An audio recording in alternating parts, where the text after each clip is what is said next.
विधाभित्र मोटामोटी रूपमा के छ र कसरी तयार भयो भन्ने विषयमा चाहिँ छोटकरीमा जानकारी गराइदिनु हुन म यहाँ डाक्टर निर्मला पोखरेलज्यूलाई चाहिँ हार्दिक अनुरोध गर्दछु।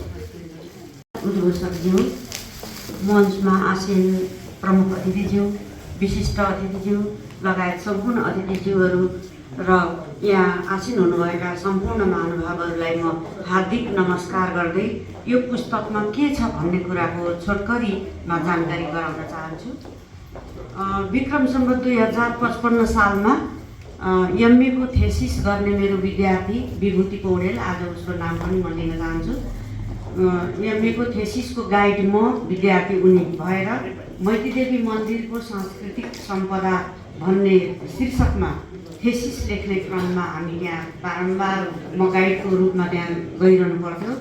त्यो सिलसिलामा मोहनजीसँग चिन्जान हुन पुग्यो र 55 सालमा मैले उहाँलाई त्यहाँ सदस्य सचिवको रूपमा भेट्दाखेरि उहाँभित्र एउटा काम गर्ने शैली, एउटा निडरता, निष्पक्षता, अनेक किसिमका समस्याको बावजुद पनि केही गरौँ, मैतीदेवी माताको ऋणी मात्रै नहुँ, यहाँ म सदस्य सचिव प्रशासनिक कर्मचारीको रूपमा उपस्थित भए तापनि केही कुराहरू चाहिँ गरौँ भन्ने उहाँको मनमा त्यो बेलादेखि नै भावना थियो र विभिन्न किसिमका बाधा अडचन त्यो बेला मैले पनि देखेको थिएँ। उहाँलाई विभिन्न किसिमका हुलदुङ्गा पनि भएका थिए। त्यसको केही समयपछि त्यो प्रशासनिक कुरा होला, त्यो हामीले त्यति साह्रो बुझेनौँ, तर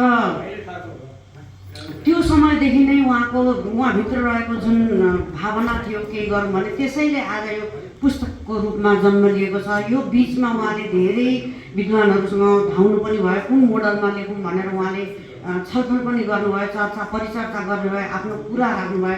किनभने उहाँको विधा प्रशासनिक क्षेत्रमा काम गरिरहेको व्यक्तित्व, यो एकाडेमिक खालको कार्य, त्यसकारणले तर पनि उहाँले एकाडेमिक कार्य र प्रशासनिक कार्यलाई मिश्रित गरेर एउटा अनौठो शैलीमा यो पुस्तकलाई जन्म दिनुभएको छ। त्यो एउटा गजबको छ। जस्तो हामीले विभिन्न मन्दिरहरूमा जान्छौँ, विभिन्न चाहिँ अरू ठाउँहरूमा जान्छौँ, त्यहाँको मूर्त र अमूर्त कलाकृति भनेर किताबहरू जन्मिन्छन्, तर यो चाहिँ एउटा अनौठो र अत्यन्तै गर्विलो हुन गएको छ किताब। किनभने यहाँभित्र दस्तावेजहरू छन्। यो मोडलमा अहिलेसम्म कतै पनि किताबहरू लेखेका छैनन्। विभिन्न विद्यार्थीहरूले एमएको थेसिस लेख्ने क्रममा मूर्त र अमूर्त भन्दै कतिवटा मन्दिरहरू नछुट्याइकन लेखेका सयौँ मन्दिरहरू छन्, उपत्यकाभित्रका पनि बाहिरका पनि गरेर। तर यो एउटा यस्तो प्रमाणीकरण समेटेको पुस्तक हुन गयो जहाँ भित्र यो सयौँ वर्षपछिसम्म हेर्दाखेरि पनि कुन कुन अवस्थामा कसरी कसरी पार गरेको रहेछ त्यो प्रमाणसहितका दस्तावेजहरू यो पुस्तकभित्र रहेको छ। यसको गहनता र यसको गौरव भन्ने कुरा नै अरूभन्दा फरक भएर हुन गएको हो। किनभने कति सालमा यहाँ चाहिँ पुनर्निर्माण गरियो, त्यो बाटो कसरी खोलियो, त्यो पछाडिको बाटो खोल्ने क्रममा कति किसिमका बाधा अडचनहरू आए।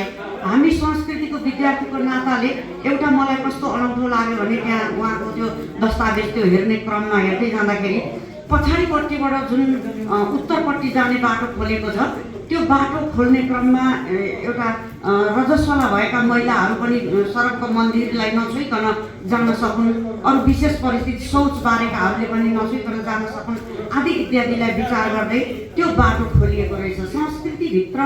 संस्कृतिको जन्म, हाम्रो संस्कृति चाहिँ धरातलसम्म कसरी थामिएर गएको छ भन्ने कुराको हेर्दाखेरि सामान्य लाग्ने त्यो प्रकृतिका दस्तावेजहरू त्यहाँभित्र धेरै धेरै छन्, जुन कुनै अरूले लेख्न चाहेर, जुनसुकै विद्वानले आएर, मूर्ति विज्ञानको विशेषज्ञले आएर, अरू विशेषज्ञले आएर पनि यो प्रकृतिको पुस्तक जन्माउन सक्दैन। किनभने उहाँ साक्षी बसेर त्यहाँभित्र हेरेर प्रत्येक घटनाहरूलाई मनन गरेर त्यहाँभित्रका भित्री कुराहरूलाई उहाँले समेटेर त्यति धेरै मेहनत गरेर हरेस नखाइकन लगातार लागेको छ गरेर पुस्तकको रूपमा जन्माउनु भएको छ। यो एउटा अमूल्य निधि र अनौठो निधि जो अरूले गर्नै सक्दैन। किनभने त्यो प्रशासनिक फाँटमा बसेर पनि हेरेको हुनु पर्यो नि। त्यो विद्वान त त्यो प्रशासनमा आएर त बसेको हुँदैन, एक घटनासँग जुधेको हुँदैन। यस्ता किताबहरू जन्माउनको लागि भनेको उहाँ जस्तो पात्रले मात्रै सक्ने किसिमको किताब भनेको यो अनौठो हो। सदस्य सचिव भएर त्यहाँ काम गर्दाखेरि देखेका भोगेका एक अनुभूतिहरूलाई उहाँले त्यहाँ प्रस्तुत गर्नुभएको छ।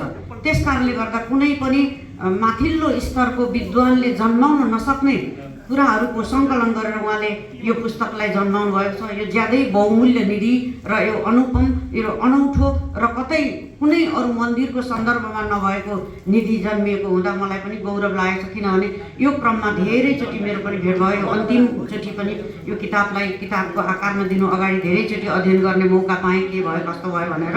त्यस कारणले गर्दा यो एउटा गर्भिलो बहुमूल्य पुस्तक जन्माउन सफल हुनुभएकोमा मोहनजीलाई धेरै धेरै बधाई छ।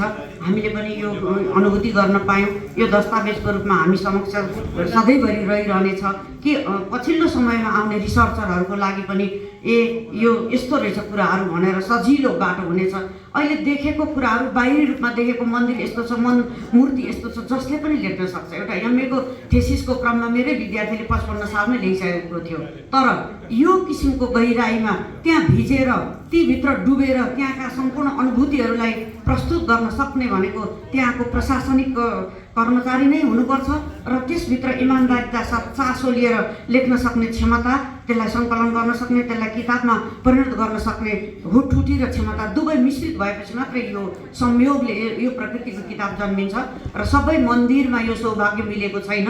यस्ता मन्दिरहरू हजारौँ छन् नेपालमा, तर यो सौभाग्य भनेको मैती देवी माताले पाउनुभयो। फेरि पनि धेरै धेरै बधाई छ मोहनजी। र हामी सबैले यो किताबकार रूपमा हामीले देख्न पायौँ। हामीलाई पनि गौरव लागेको छ। यति भन्दै मेरो 2 शब्द यही टुङ्ग्याउँछु। धन्यवाद।